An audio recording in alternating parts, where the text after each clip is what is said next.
लंबे समय से अपने स्टॉक से सोना बेच रहे गोल्ड एक्सचेंज ट्रेडेड फंड यानी कि गोल्ड ईटीएफ लगातार बेच रहे थे, अब खरीदारी करने लगे हैं। वर्ल्ड गोल्ड काउंसिल के विशेषज्ञ का कहना है कि जून के बाद शायद ही कोई ऐसा हफ्ता बीता होगा जब दुनिया भर में गोल्ड के एक्सचेंज ट्रेडेड फंड्स की कुल गोल्ड होल्डिंग घटी ना हो। लेकिन पिछले हफ्ते दुनिया भर के गोल्ड ईटीएफ ने 4 टन सोने की खरीद की है। आपको बता दें कि गोल्ड ईटीएफ दुनिया के बाजार में सबसे बड़े खरीदार या बिकवाल माने जाते हैं। ये जिस तरफ चलते हैं बाजार उस तरफ चल दे देता है।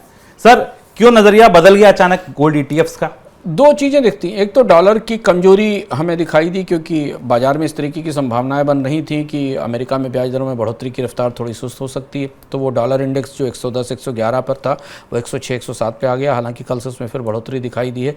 उस वजह से सोना मजबूत हुआ, चमकना शुरू हुआ, क्योंकि डॉलर और सोने में एक किस्म की पैरिटी है। या तो लोग डॉलर में निवेश करते हैं या सोने में निवेश करते हैं।